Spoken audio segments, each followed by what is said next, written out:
there will be some people who will say, look, Trump is just saying things, don't take the bait. They'll question whether we should even be having this conversation about Trump potentially wanting to take over this country. Do you think this is more than just saying things? Well, there's no question that the rhetoric that President Trump is using is more extreme than I've ever heard him use before. I think, he senses some weakness in Canada at the present moment where, with Prime Minister stepping down, we've got going to have a leadership, there's going to be an election. And usually when he senses weakness, he tries to press the advantage. I think he may have made a bit of a mistake on this one, because I think the reaction of Canadians is going to be, rather than to divide us, it's probably going to pull us together at a time when we need to quite vigorously. So I think he might have miscalculated by using such extreme rhetoric. To the both of you, did you ever think you'd see the day where we would be talking about this? Not me. It never occurred to me.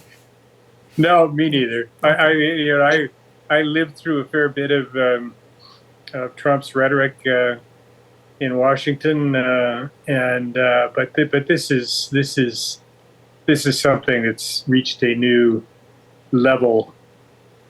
I'm trying to cast away sort of the language here and try to figure out what he actually wants. Ambassador Giffen, do you think he actually wants to acquire Canada, or are we talking about just taking a page from his book, Art of the Deal, right, where he advocated, look, open up a previously decided issue just so you can create leverage so you can eventually get something else that you want?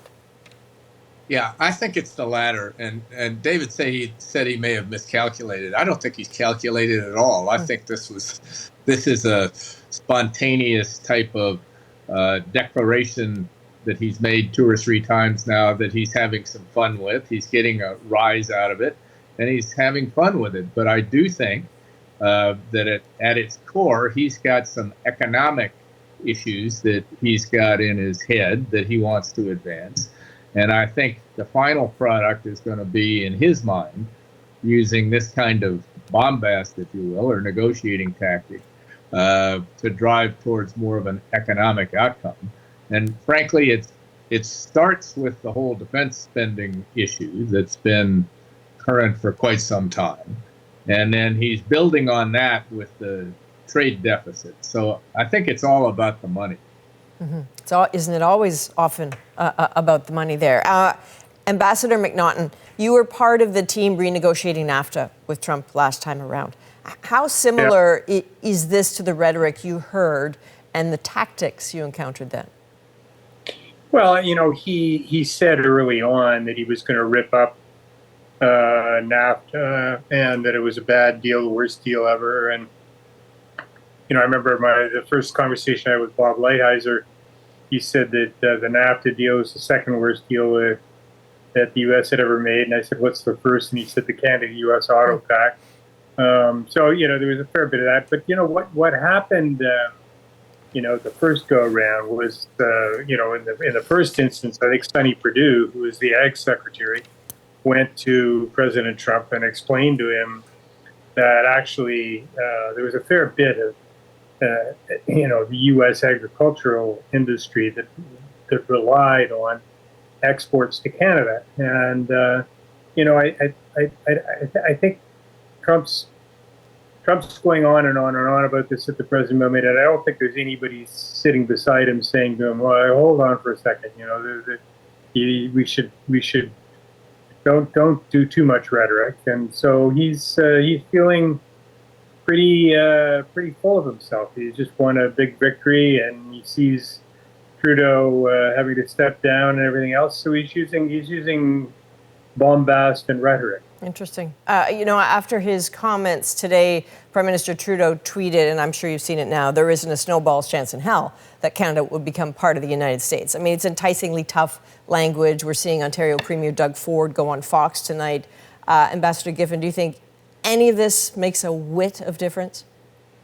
Well, I do think being resolute in a response about the political statements that the president elect has made, meaning somehow bringing the two countries together as a political matter. I think being resolute in the face of that, and by the way, the snowball thing is pretty good for Canada in January. It sort of makes sense. But the in the final analysis, I don't know if I agree with David. I think there's some deals that'll be made, and I think already the Canadian response to some of this bombast has been productive, meaning devoting more resources to the border. Frankly, if I were in charge, I'd make the 2% commitment and make it to NATO, or the 2% of GDP spending on defense as part of NATO. I'd make that commitment and make it much more accelerated than Canada's talked about, to just take that one off the table. Well, with a prorogued parliament, everything gets tougher. Ambassador Giffen, Ambassador McNaughton, thank you both. Thank you. Thank you.